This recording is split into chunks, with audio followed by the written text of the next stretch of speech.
Amém, igreja? Amém. Você pode aplaudir o Senhor mais uma vez?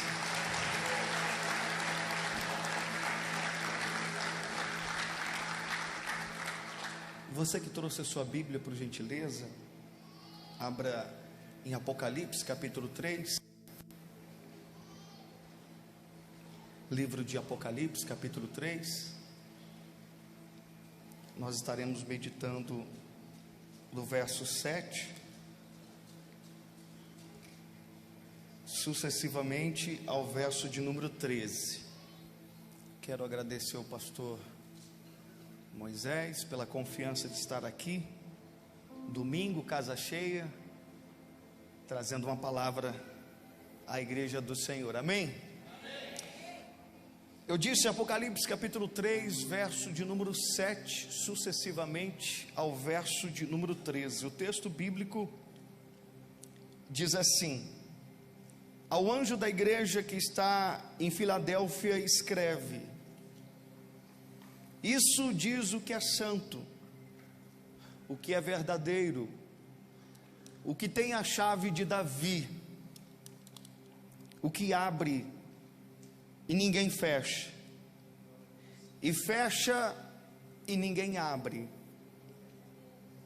Verso 8 diz assim: eu sei as tuas obras, e eis que diante de ti pus uma porta aberta. Diga comigo: e ninguém pode fechar.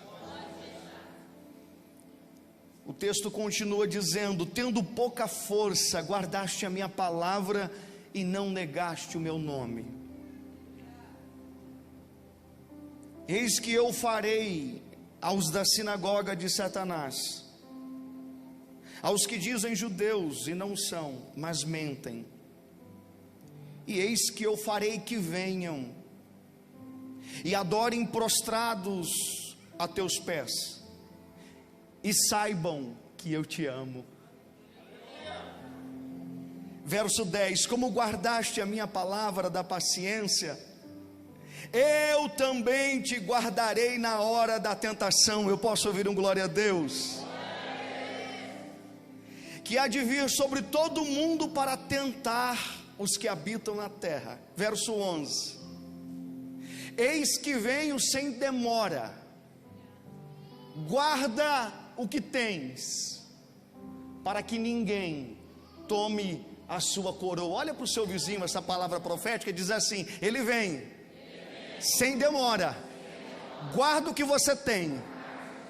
Agora coloca a mão no ombro dele e diz assim: porque Deus tem uma coroa para você. Ninguém tome a tua coroa, aleluia. Verso 12: e a quem vencer, eu farei coluna no templo do meu Deus, e dele nunca sairá.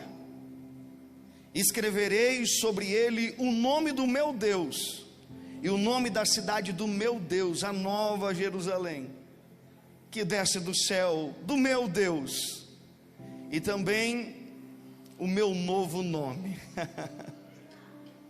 Quem tem ouvidos, ouça o que o Espírito diz às igrejas. Feche os seus olhos. Pai, muito obrigado.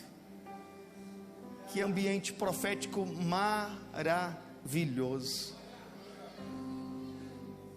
Que louvores. Já fomos sensibilizados pela presença do Teu Espírito Santo, nos constrangendo aqui nesse lugar, Pai.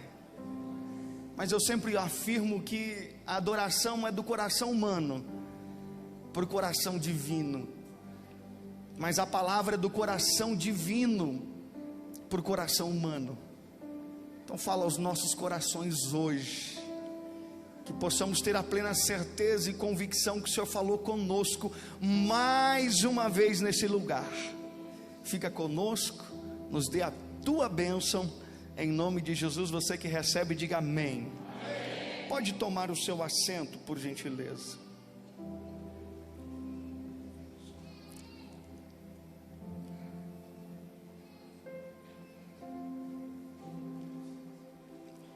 Tem uma canção essa secular, claro, que ela diz assim: quem espera que a vida seja feita de ilusão, pode até ficar maluca ou viver na solidão. É preciso ter cuidado para mais tarde não sofrer. É preciso saber viver. Embora essa canção, ela é uma canção secular, mas eu não sei se isso aconteceu com você, mas comigo sim. As pessoas dizerem para você: mas você falando isso, você não é crente? Você fazendo isso, você não é da Igreja Presbiteriana Renovada? O mundo está a todo momento nos observando, não é verdade? E se eles cobram os que estão no mundo, mas mais cobrado ainda, na verdade, somos nós, que servimos ao Senhor, ou de alguma forma buscamos ser fiel ao Senhor. Eu posso ouvir um amém? Então a verdade é que eu e você temos essa incumbência de vivermos de uma forma íntegra, digna, e que glorifique o nome do Deus que nós servimos. Então não é fácil, irmãos. Não é fácil, primeiro, porque a gente tem a sementinha do Éden dentro da gente. Qual que é a sementinha do Éden? É a sementinha de Adão e Eva. Quando o pecado ele é gerado ao mundo, agora esse pecado está dentro de nós. Então a gente tem essa natureza humana que, queremos ou não, faz parte da nossa identidade. Só que essa identidade, quando Cristo chega, ela precisa morrer. Lembra que Paulo vai dizer em Gálatas 2:20? Já não sou mais eu quem vivo, mas Cristo vive em mim. E a vida que eu vivo na carne, agora eu vivo na fé, pelo Filho de Deus que me amou e se entregou por mim. Então olha para o seu vizinho, pela segunda vez eu vou dizer isso, e diga assim: você viu como você é precioso?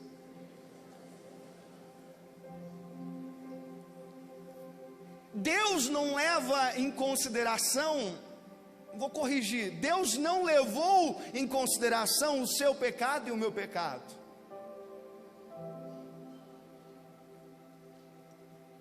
Foi Deus quem nos amou. João 3,16, Deus amou o mundo. Só que o mundo espera da igreja, não a igreja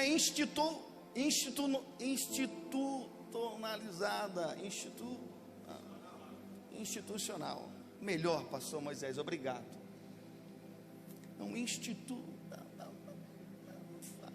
falhou agora ao vivo e a cores. Corta aí, Diogo, por favor. Mas a igreja de Cristo, essa igreja que foi amada por Cristo, essa igreja que foi curada por Cristo, essa igreja que foi transformada por Cristo, essa igreja que foi justificada por Cristo, essa é a igreja que Cristo amou. Amém, irmãos? Se é para Jesus, você pode aplaudir. Mas o profeta Malaquias, capítulo 3, verso 18, ele diz assim: então voltareis e vereis a diferença entre o justo e o ímpio, a diferença do que serve e a diferença do que não serve. Então há uma diferença no que serve e o que não serve. Tem algo em nós diferente daquele que não serve e daquele que não conhece.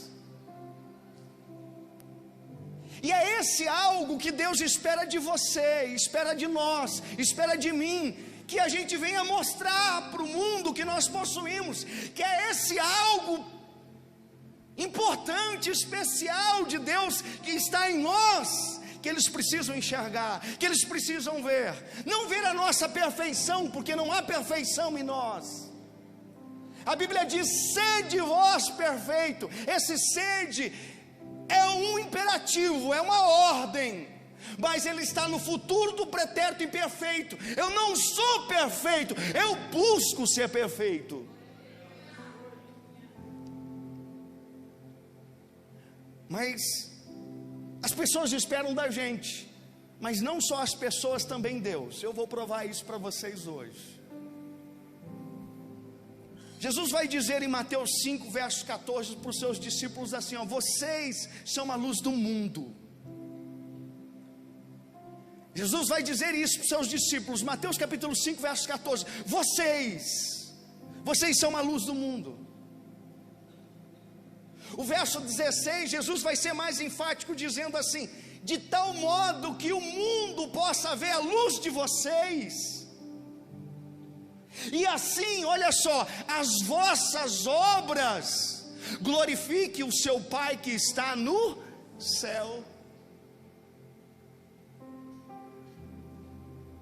Você é luz, meu irmão, e por você ser luz, você tem que chegar nas trevas, e as trevas serem dissipadas. Eu posso ouvir um glória a Deus? E se as trevas vão ser dissipadas pela luz de Cristo que há em você, logo o nome de Deus há de ser glorificado através das suas obras. Eu posso ouvir um glória a Deus aí para quem está me entendendo? Mas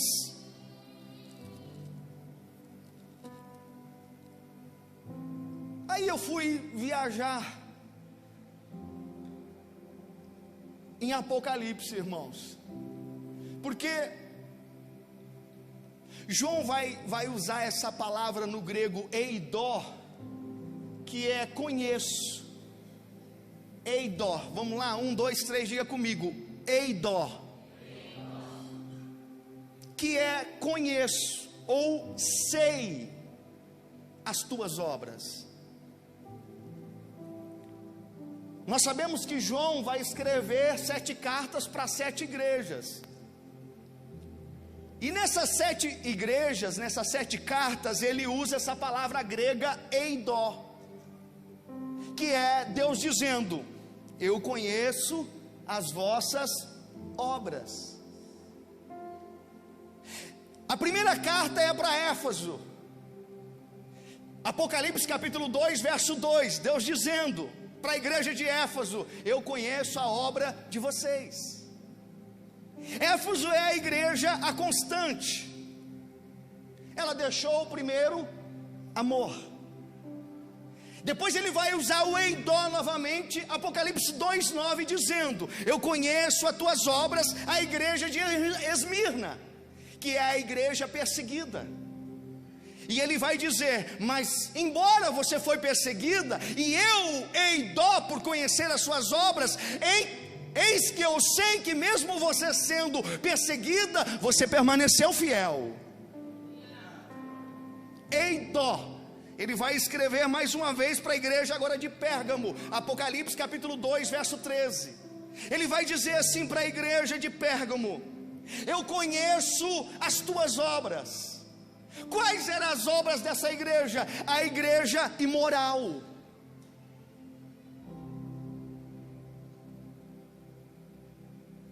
Ela tolera a imoralidade. Eidó.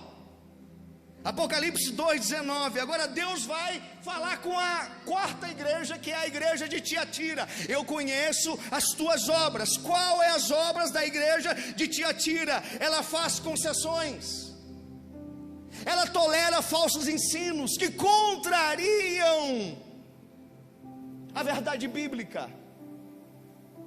Eidó. Apocalipse capítulo 3, verso 1, Deus dizendo agora para a igreja de Sardes: eu conheço a obra de vocês. A igreja de Sardes, a igreja falsa.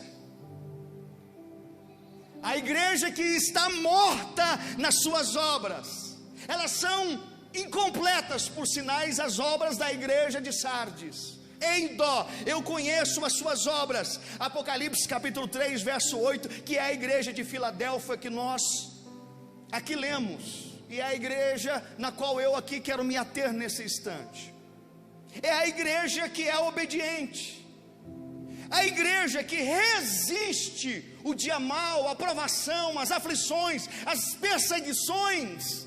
Diga assim comigo: obedientemente. Isso. Eidó.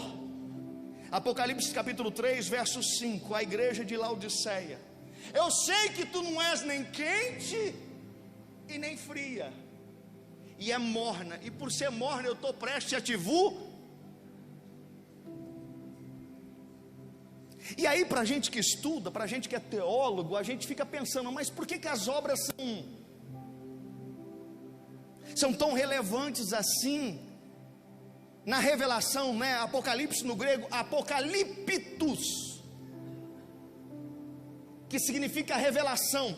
Por que essa revelação Deus vai nos mostrar pelas obras?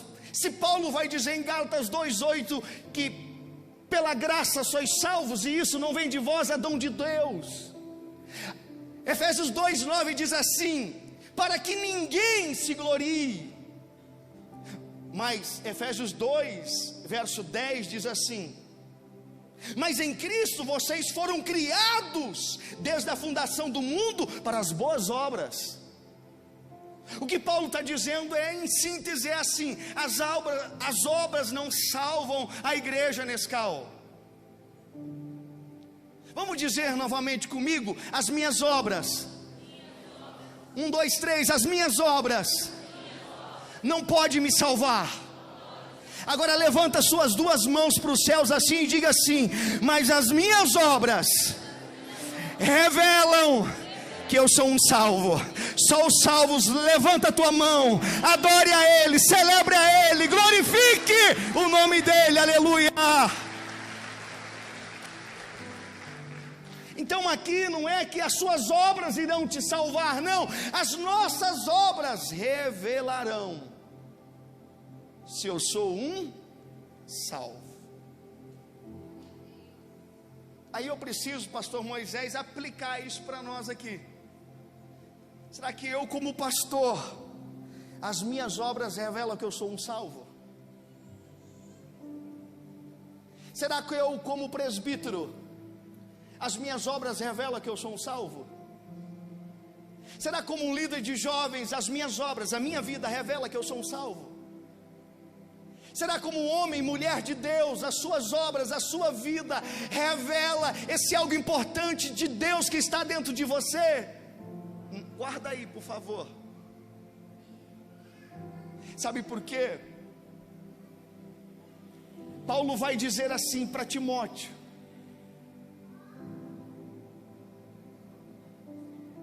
1 Timóteo 4,12. Paulo vai dizer assim: sê exemplo para os fiéis.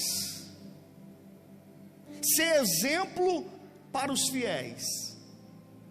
Essa palavra exemplo é tupos no grego, e significa seja modelo.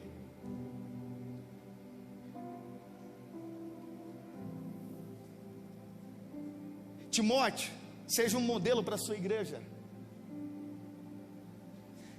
Segundo, tupos significa referência, um referencial.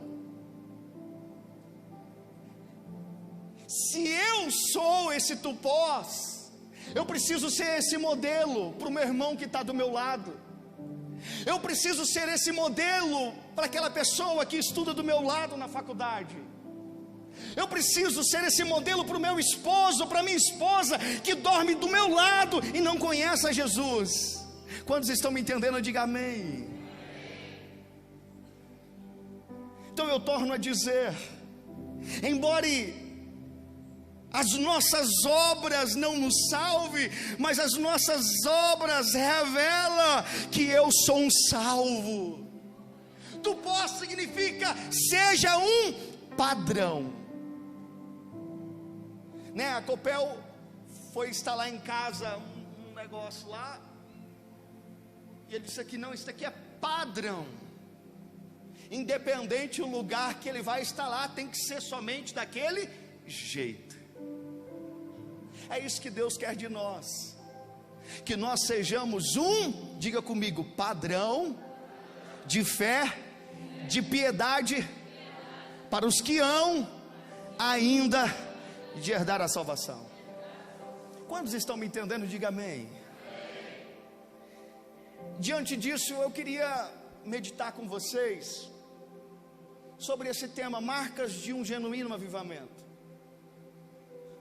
Por que genuíno avivamento? Porque o primeiro avivamento e único aconteceu em Jerusalém, em Atos capítulo 2. Aquele foi um avivamento. Nós não teremos outro avivamento, nós teremos avivamentos. Avivamento jamais. Teremos reavivamento, porque o avivamento já aconteceu. Então, esse avivamento que aconteceu em Atos capítulo 2, vai dizer que houve, olha só que lindo, o Espírito Santo de Deus desce, Deus dá dons à igreja, e essa igreja agora, Atos capítulo 1, verso 8, recebe poder, que no grego é dinamis, força, habilidade, potência, para fazer a obra dele. Só que quando o Espírito Santo desce, agora o texto vai dizer em Atos capítulo 2, que há comunhão nessa igreja, há apego à palavra nessa igreja, há valorização do pão nessa igreja, ao ponto de dizer o texto que todos havia tudo em comum. Então, se há palavra, se há oração, se há unidade, se há propósito, aí os milagres começavam a acontecer, os sinais, as maravilhas, e o texto vai concluir dizendo: e Deus acrescentava os que iriam ser salvos.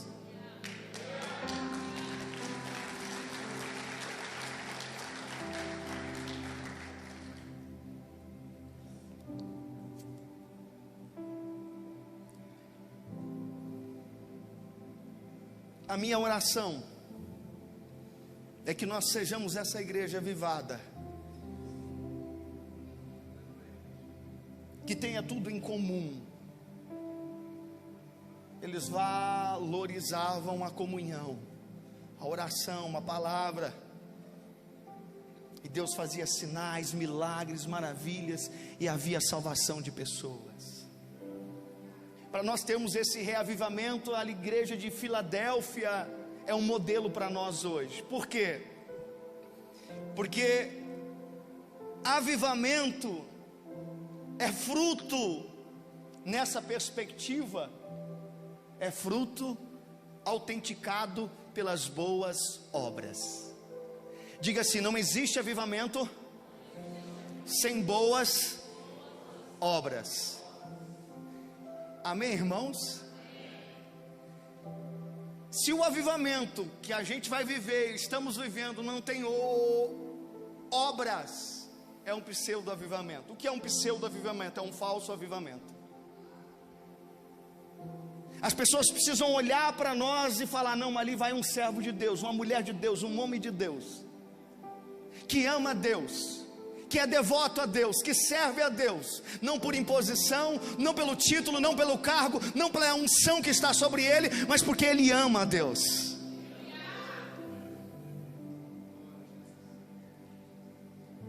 O Rocha, é Rocha, não é Toche, o Rocha, estava um dia aqui na frente, ele é mestre de construção civil, Rocha, isso. Ele olhou para o presbítero João Seolim, ainda vivo, e ele disse assim, referindo-se a mim: esse rapaz aí nos faz questionar a Deus. Aí eu brinquei com ele: Rocha, Rocha, toma cuidado, rapaz, está falando isso para o vice-presidente da igreja, explica isso direito. Aí ele disse assim: não, porque quem conheceu quem ele era e vê o que ele é hoje, fica em dúvida, foi Deus ou não foi Deus? Foi Deus ou não foi Deus? As pessoas precisam ver Deus em nós, irmãos. E as pessoas não vão ver Deus em nós aqui com o microfone na mão. E eu, pastor Moisés, pastor Anderson, pastor Juscelino, pastor Gilberto, os demais pastores da casa também não vamos acessar os lugares que vocês irão acessar. Mas se você é a igreja, se você é a resposta de Deus para essa geração, você sabe que a gente não vai acessar, mas você, lá na onde você está, pode acessar, levar salvação àqueles que estão perdidos. Quem está me entendendo, diga amém.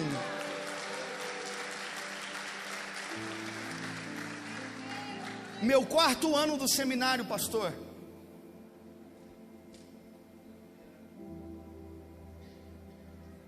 A gente entra na pastinha, uma pastinha que a gente sofre, ou sofreu, aí você abre a pastinha, aí vem o bloqueio, né? Você se emociona, porque você lembra de tudo. Era carona, e todas as vezes que eu tinha que sair de Cianorte, eu tinha que vir para Goiânia, era carona mesmo.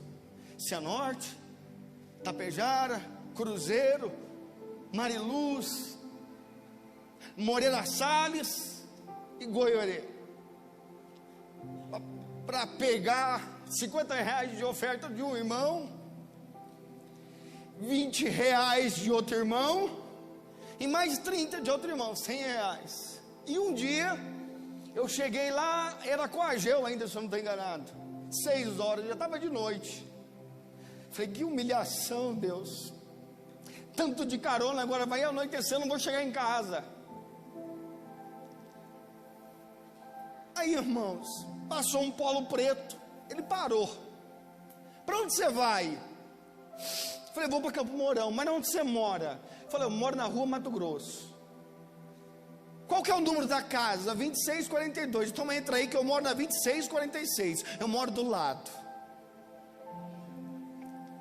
Esse cara me levou para minha casa, deixou no portão de casa, meu vizinho, o Jader, pastor. Ele é engenheiro agrônomo, a esposa advogada. 7 anos levando a mensagem do evangelho para eles. Eu no seminário, a gente ia fazer uma escala, levava eles, a minha esposa levou ela para a célula. 7 anos se passaram, 7 anos. No dia do aniversário da igreja, a Gisele Cristina estava aqui. Eu e a minha esposa batizamos ele, batizamos ela e batizamos o filho deles. Uma carona, irmãos. Eu não estou dizendo aqui que eu sou o perfeito, que eu não sou. A minha esposa come comigo, dorme comigo, toma café comigo. Ela sabe quem que é. Não o pastor Paulo, que eu falo em casa que eu não sou o pastor em casa. Em casa eu sou o marido da Graciele. Um dia eu cheguei no colégio adventista, a Anelisa olhou assim, eu acho que a Elaine estava aí. A Elaine, a professora Elaine da UEM. Aí a Anelisa falou, você já chegou, pastor Paulo? Eu falei, você me respeita, que eu sou o seu pai, menina. Aí a Elaine deu risada. Eu falei, ela tem que saber que eu não sou pastor dela, eu sou o pai dela. Mas eu não quero aqui humilhar ninguém. Não quero revelar o pecado de ninguém. Que eu já tenho muito pecado para lembrar dos irmãos. Pastor, eu leio a Bíblia, irmão, Mateus 7:1, não julgueis para não ser julgado. Mateus 7:2, na mesma medida que você julgar, você vai ser julgado. Mateus 7:5, hipócritas, tire a trave ou travessão que está no olho de vocês, e depois vai tirar o cisco do olho do irmão. É interessante, no contexto romano, essa palavra hipócrita no grego é hipócrites, Gils. Quem eram os hipócrites desse contexto romano? Eram os atores globais. Por quê? Porque eles eram artistas, atores, encenadores. Então, Ica, Jesus estava dizendo assim, eu conheço a encenação de vocês, o teatro de vocês, eu sei quem vocês é. E vocês estão querendo tirar o cisco do olho do irmão, e você não vê a trave que está no seu. Jesus é demais, né, irmão? Então eu não quero fazer isso hoje, eu só quero dizer que essa igreja é a resposta de Deus para Goiorê. Tem alguém me entendendo? Diga glória a Deus aí. Então não é sobre a rede A, sobre a rede B, sobre o pastor A, sobre o pastorzão B, não tem nada a ver com nós, é tudo sobre Ele, para a glória dEle e para a honra dEle, aleluia.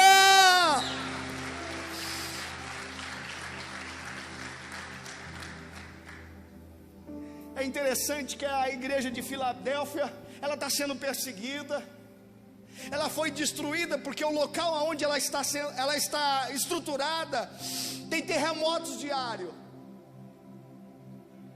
Além de uma perseguição espiritual, porque essa sinagoga aqui de Satanás eram os judeus que estavam perseguindo os cristãos, e a gente sabe que Roma é politeísta, adoram vários deuses. Por exemplo, Nero tinha o título de Senhor e Deus de Roma. E ser cristão nessa época não era igual hoje não, irmãos. Ser cristão hoje é moda. Mas Deus fala assim para a igreja de Filadélfia: eu conheço a obra de vocês. Vocês foram aprovados. Por que vocês foram aprovados? Porque vocês tinham pouca força. Força na terra, mas no céu vocês eram fortes, aleluia. Observe que ela tem pouca força na terra, mas no céu ela é forte. E eu vim pregar para alguém aqui hoje que está dizendo: mas pastor, eu sou tão fraco às vezes. E Deus está dizendo assim: eu uso o fraco. Por que eu uso o fraco? Porque eu uso as coisas loucas desse mundo para confundir os que não são. E Paulo vai dizer em 1 Coríntios 12, 1 Coríntios 12, as muitas letras me fazem delirar. Eu não sei se é 1 Coríntios 12, 2 Coríntios 12, olha, na hora abriu. É o Espírito Santo, irmãos. Meu Deus do céu, pastor Anderson. O profeta Anderson está de mão estendida aí para mim aí. 2 Coríntios 12, 10. Quando eu estou fraco, é aí que eu sou forte. Sabe quando você vai te usar? Eu não sei, o pastor Moisés, depois o senhor fala, pastor, quando você pegar a palavra. Quantas vezes eu subi aqui falando assim: poxa, eu acho que alguém podia pregar no meu lugar, que eu não estou legal hoje. Se aconteceu isso, senhor, pastor? Esse é o dia, porque olha só a cara do meu pastor, a cara do profeta, todo mundo olhando para mim. Não é fácil não, irmãos. É fácil pregar para os irmãos aí, mas para o colégio apostólico da igreja não é fácil não, Lúcio. Mas eu quero dizer para você que na sua fraqueza que Deus vai te usar. É na sua ignorância, no sentido de faltar conhecimento, que Deus vai te usar. Por quê? Porque você tem um Espírito Santo dele. Cadê o careca?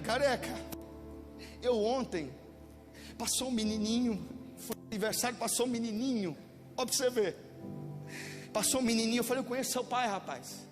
Vou tirar uma foto sua, vou mandar para o seu pai e vou falar que eu vou levar você para mim, você é muito bonito. Aí ele fez um sorrisão bonito, e eu falei para a Graciele assim: Ica, o pai desse rapaz é um forte empresário da cidade, ele é assim, assim, assim. E eu fiz muita loucura com ele. Nós pegávamos uma buchona de 50, de 100, a noite inteira, dentro do comércio dele lá, louco. E todos os dias, quando eu mando alguma coisa para alguém, eu mando para ele. Ele faz assim. Por esses dias eu estou vendo, não vou nem falar, mas estou vendo a família dele, ou alguém da família dele vindo na igreja. Então, irmãos, é simples, não é o nosso conhecimento que é valoroso, é a unção que está dentro de você, aleluia. É essa unção que despedaça o jugo, é essa unção que o diabo tem que bater em retirada, amém, irmãos? Marcas de um genuíno avivamento. Segundo, é autentificado pela palavra. Se tem avivamento, tem que ter palavra. E o que acontece nos avivamentos que tem palavra? Diga assim: o que acontece nos avivamentos que tem palavra? Tem alguém que quer ser próspero aqui? Não, só tem um terço. Tem alguém que quer ser próspero aqui? Então vamos lá. Se o avivamento tem palavra, Carla, olha só. Salmo 1, verso 1: bem-aventurado o homem que não anda segundo conselhos dos ímpios e nem se detém na roda dos encarnecedores. Verso 2: porém tem o seu prazer na lei do Senhor e nela medita de dia e de noite. Verso 3: pois será como a árvore plantada junto dos ribeiros, no qual dá o seu fruto na estação própria, e tudo quanto fizer prosperará. O que é prosperidade, pastor? Está no Salmo 1, verso 2: tem o seu prazer na lei de Deus. Vai ter prosperidade, então tem avivamento, aleluia. Eu gosto do reto até o profeta maior aí, o Arno, ele disse que eu sou o próximo profeta aí, tá, pastor? Toma cuidado comigo. Ó, tamo junto aí, pastor. Vocês subir, eu pego a capa de você. Ai, meu Deus. Diga assim: se tem avivamento, tem palavra. Segundo, se tem palavra, diga comigo, tem prosperidade. Segundo, se tem prosperidade, Deus não permite pela palavra que a gente tropece. Vou fundamentar isso. O pessoal está colocando os meus coisas aqui? Não, né? Está colocando os meus textos aqui? Não? Tá, pastor? Tá. Então vamos lá, abençoado. Vamos ver se você corre comigo aqui. Salmo 119, verso 165. Salmo 119, verso 165. Isso aqui é carne fresca, irmãos. Não está no meu esboço, que eu já deixei o meu esboço, tá? Deixei. Então, se tem avivamento, tem palavra. E se tem palavra, tem prosperidade. Se tem prosperidade, tem preservação no dia mau, né? Então vamos lá, Salmo 119, verso 165 diz assim, ó: muita paz tem os que amam a tua lei. Muita paz tem os que amam a tua lei. Diga assim comigo: e para eles que amam a lei, diga em alto e bom som assim: não há tropeço. Então olha para o seu vizinho aí e diga assim: se tiver palavra, vai ter prosperidade. E fica tranquilo que Deus não vai permitir você cair, não. Se você entendeu, você pode aplaudir a Ele mais uma vez, que é para Ele, é para Ele, é para Ele, é para Ele, é para Ele.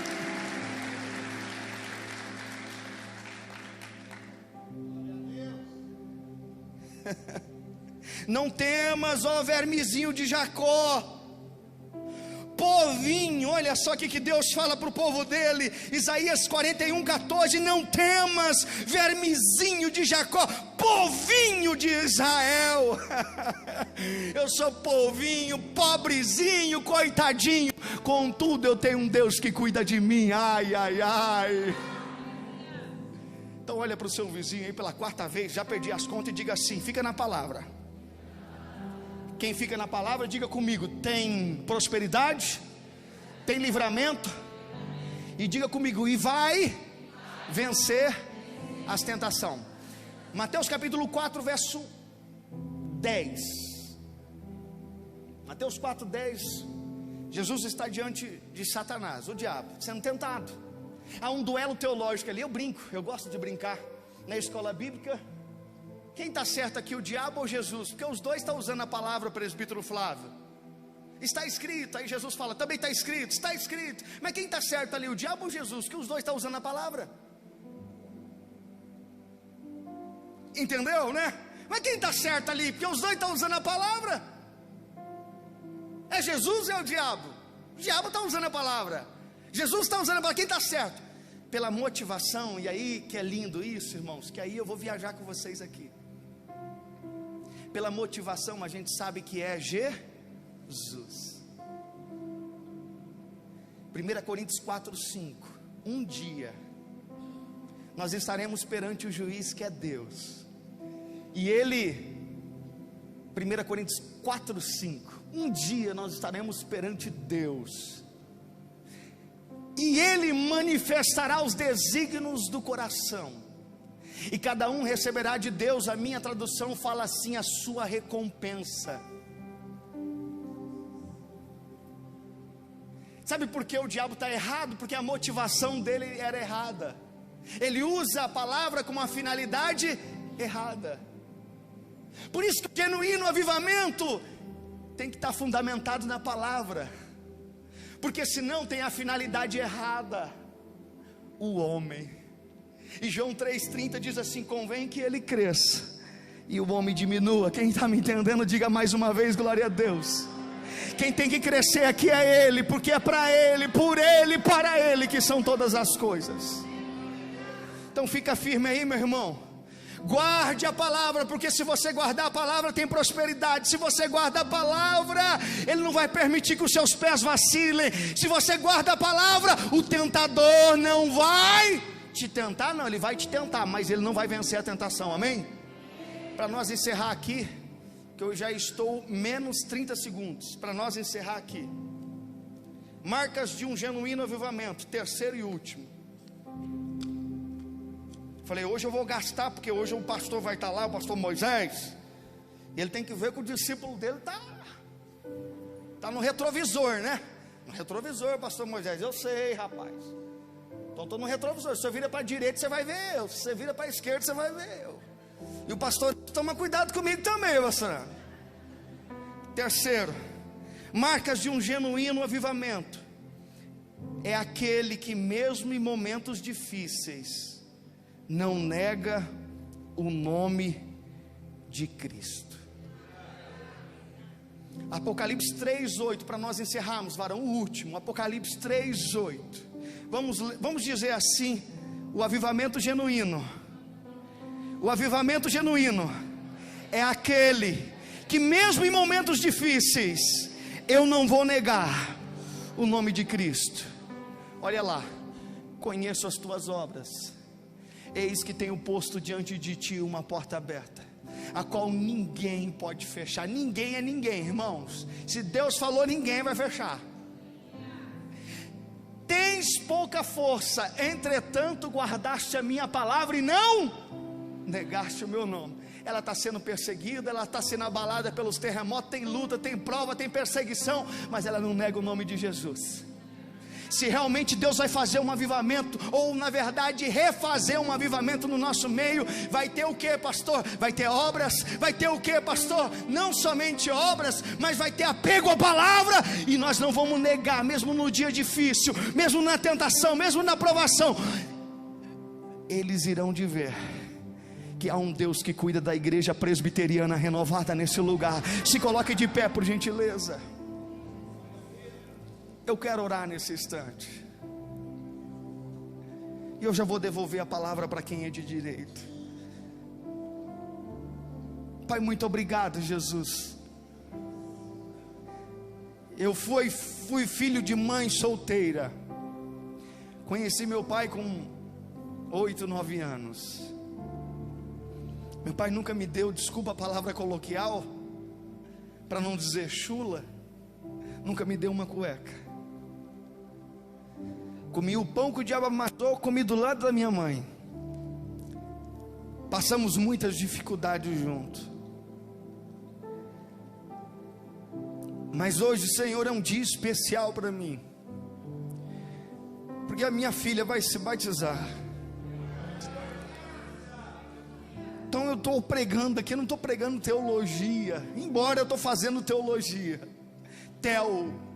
Deus, logia, estudo de Deus, teologia. Mas a maior teologia foi o que o Senhor fez na minha casa, na minha família, no meu casamento. Hoje os meus filhos são criados na igreja. Eu não fui criado na igreja católica nem na evangélica. Eu vim me converter com 21 anos, fazem 19 anos, completei 40 esse ano. 17 vou fazer. O senhor fez 17, pastor Moisés, de casado, né? 17 em agosto, em dezembro nós fazemos 17 também. Flávio casou também no mesmo ano, né, Flávio? Foi o Flávio ou foi a Priscila? No mesmo ano teve 3 casamentos, 2006, né, Flávio? O Fábio. Então o que eu quero deixar claro aqui, Senhor, é que a minha família é sua. Essa igreja é sua, as nossas vidas são suas. Então nós nos rendemos aos seus propósitos, mesmo que a luta venha, a perseguição venha, a calúnia, a deformação, a injúria, o infortúnio, as tribulações, as perseguições, que nós em momento algum venhamos negar o seu nome, porque se assim for, o Senhor há de nos preservar no dia da grande, diga comigo, da grande tribulação. Pai, muito obrigado, Jesus, que essa palavra venha encontrar guarida no coração da tua igreja, e obrigado mais uma vez pelo batismo da minha filha Ana Elisa Santos Pina, a minha primogênita, em nome do Pai, do Filho e do Espírito Santo. A igreja pode aplaudir o Senhor.